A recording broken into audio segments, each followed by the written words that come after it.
कई लोग आरोप लगा रहे हैं सुभाष जी, लगातार देश में आरोप लग रहे हैं कि जब से आरएसएस सत्ता में आई है, बीजेपी सत्ता में आई है और आरएसएस खुलकर काम कर रही है, लोगों को जबरन धर्मांतरण कराया जा रहा है, जबरन घर वापसी कराया जा रहा है। तो हम आरएसएस से नहीं जोड़ सकते क्योंकि आरएसएस की स्थापना 1925 में हुई है। जी। आप आपने बौद्ध धर्म का नाम सुना है, बौद्ध मत का नाम सुना है। बौद्ध मत तो बहुत पुराना है, लगभग 2500 वर्ष पुराना है।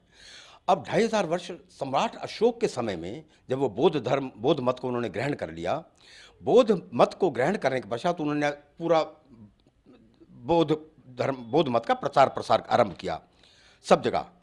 अब बौद्ध मत का प्रचार होने के बाद ये भारत पूरा, जिसका नाम आर्यवर्त था पहले, इस राष्ट्र का नाम आर्यवर्त था। आर्यवर्त जहाँ पर आर्यों से आच्छादित अर्थात आर्यों से घिरा हुआ, जब इस यहाँ के हम लोग आर्य हैं सब लोग, तो आर्यों का निवास स्थल जहाँ पर आर्य रहते हैं उसको, उस राष्ट्र का नाम था आर्यवर्त। ये हमारे राष्ट्र का प्राचीन नाम है।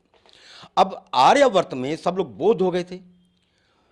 बौद्ध होने के बाद शंकराचार्य, आदि शंकराचार्य जी आते हैं। आदि शंकराचार्य ने जब ये देखा कि वेद मत का ह्रास हो गया है, ये बौद्ध मत जो है। अच्छा, एक बात और बताऊं, महात्मा बुद्ध स्वयं आर्य थे, उन्होंने, उनके शास्त्र अगर आप पढ़ें, महात्मा बुद्ध ने अपने धर्म की स्थापना नहीं की है, मत की स्थापना नहीं की है। ये उनके शिष्यों ने हीन यान, महायान और कितने यान बना बना के अलग अलग, बौद्ध में भी कितने मत हो गए, कितनी शाखाएं हो गई हैं।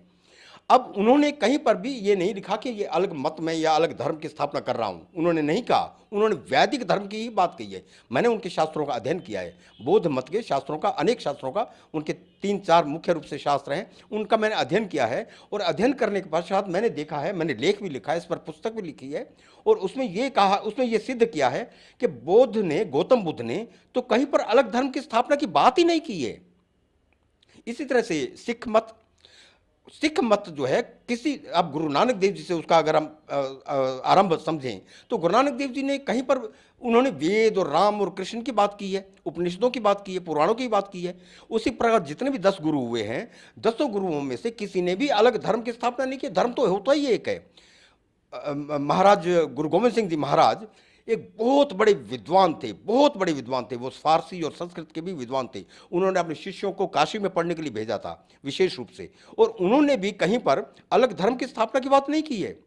उन्होंने खालसा पंथ जो है, उन्होंने इसलिए कहा, और हिंदू, क्योंकि उनको भी पता था हिंदू शब्द हमारा शब्द नहीं है, तो उन्होंने कहा नहीं, ये तो सिंह हैं, ये सिंह हैं, और ये इस राष्ट्र की और इस धर्म की, इस राष्ट्र के धर्म की रक्षा के लिए उन्होंने एक सेना बनाई थी। इसी प्रकार मैं बौद्ध की बात कर रहा था, तो बौद्धों ने भी अलग धर्म मत स्थापित नहीं किया। और उस समय में शंकराचार्य जी जो हुए, शंकराचार्य जी ने, आदि शंकराचार्य जी महाराज, उन्होंने ये कहा कि ये तो बौद्ध मत जो आ गया है, ये तो अंधकार है, लोग वैदिक धर्म से भ्रष्ट हो रहे हैं। तो उन्होंने उनके साथ शास्त्रार्थ किया। शास्त्रार्थ अर्थात चर्चा, शास्त्रों का अर्थ करना, शास्त्र आपस में परिचर्चा करके, चर्चा परिचर्चा करके उसमें सत्य का उद्घाटन किया, सत्य क्या है वो सामने लाया। तो उसके बाद जो है आप देखते हैं, बौद्ध मत का उत्पत्ति भारत में हुई, हमारे ही इस राष्ट्र में हुई, लेकिन हमारे से ज़्यादा नेपाल, श्रीलंका, बर्मा, जापान, चीन, हमारे चारों तरफ आप देख रहे हैं बौद्ध मत है, लेकिन भारत में जहाँ पर उत्पन्न हुआ वहाँ पर नहीं है। तो इसका कारण क्या है? क्योंकि शंकराचार्य जी ने शास्त्रार्थ किया और उनके सबकी घर वापसी की। और ये घर वापसी जो है आज की बात नहीं है, ये प्राचीन काल से होती चली आई है।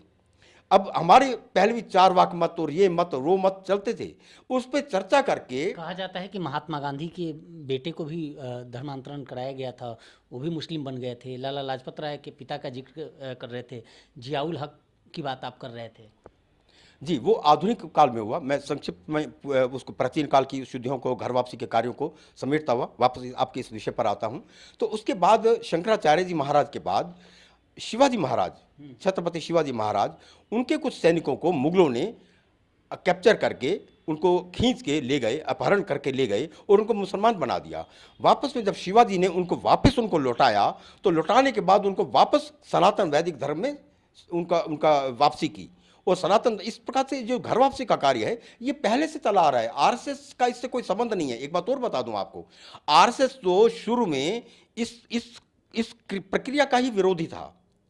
हमारे एक राजेश्वर आर्य जी, यहीं दिल्ली, पाकिस्तान से आके दिल्ली में स्थापित हुए राजेश्वर आर्य जी, उन्होंने वो आरएसएस में बहुत अधिकारी रहे हैं और बड़े ऊंचे दायित्वों पर रहे हैं और विश्व हिंदू परिषद के संस्थापक सदस्यों में से रहे हैं।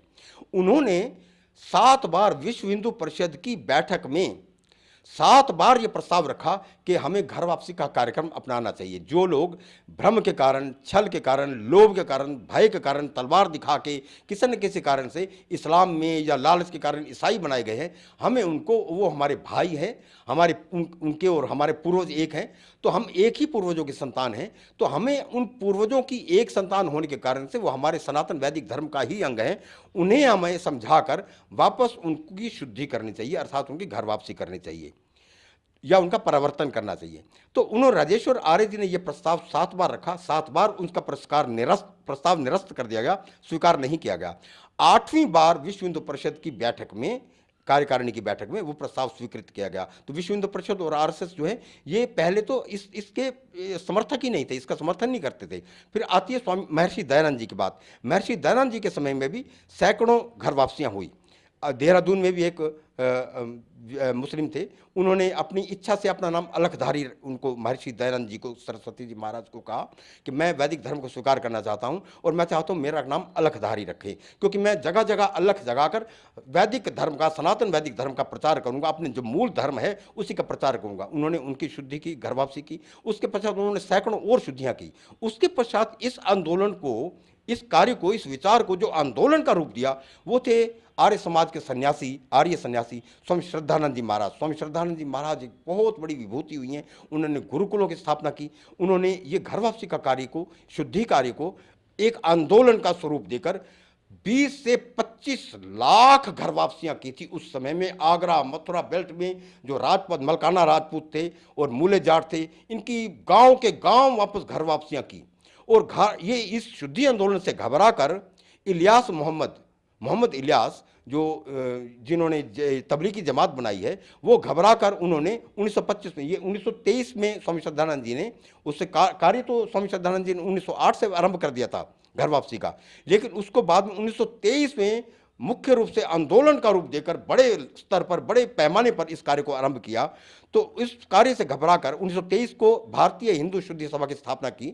12 फरवरी 1923, 11, 12, 13 3 दिन आगरा में एक सम्मेलन हुआ। उस सम्मेलन में पंडित मदन मोहन मालवीय, महात्मा हंसराज, आर्य समाज के बहुत बड़े विद्वान हुए हैं, बहुत बड़े नेता हुए हैं, और पंडित लेखराम और हमारे स्वामी श्रद्धानंद जी महाराज, इन्होंने भारतीय हिंदू शुद्धि सभा की स्थापना की।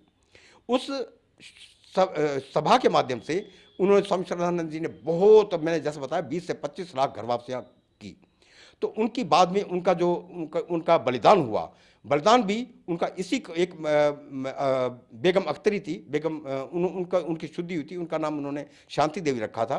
तो वो शांति देवी रखने के बाद मुसलमान लोग भड़क गए थे और उन्होंने उसकी हत्या कर दी थी।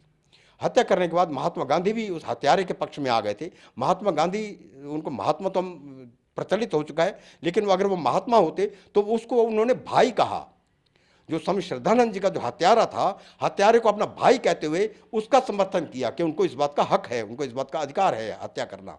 तो ये जो है, ये एक विवादिक टिप्पणी उन्होंने की और स्वामी श्रद्धानंद जी का बलिदान हो गया। उसी प्रकार से हमारे पंडित लेखराम जी थे, बहुत बड़े नेता हुए हैं आर्य समाज के, उनका भी बलिदान जो है इसी कार्य से हुआ।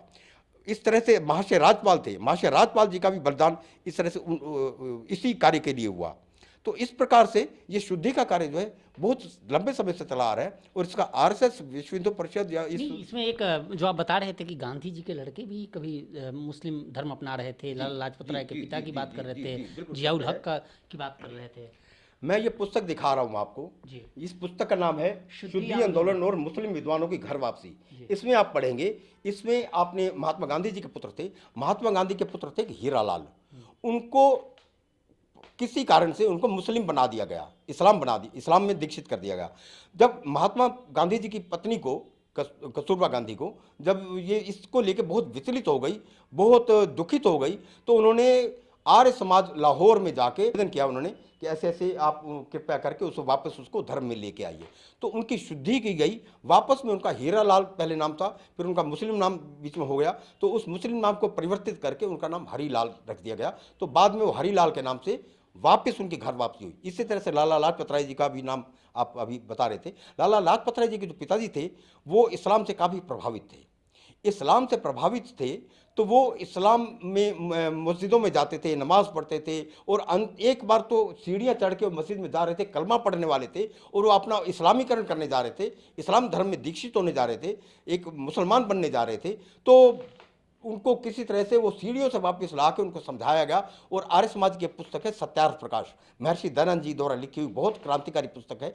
उसको जिन्होंने भी पढ़ा और वो उनका जीवन बदल गया, तो उनको वो पुस्तक पढ़ाई गई। वो पुस्तक पढ़ने के बाद उनको समझ में आ गई, तो वो वापस आर्य समाज में के माध्यम से उन्होंने वैदिक धर्म को, सनातन वैदिक धर्म, आर्य समाज कोई धर्म नहीं है, आर्य समाज कोई मत नहीं है, आर्य समाज एक संस्था है जो सनातन वैदिक धर्म का ही पल्लवन पोषण करती है। सुभाष जी, जिस तरह से शुद्धि आंदोलन चल रहा है, आप लोग चला रहे हैं देश में, आपको लगता है कि इसकी जो रफ्तार है वो ठीक है या इसको और रफ्तार देने की आवश्यकता है? देखिए, ये हमारे भाई हैं, भूले भटके हुए हैं, इनको जितनी जल्दी इनको सत्य के मार्ग पर, धर्म के मार्ग पर हम ला सकें तो ये पुण्य का कार्य है।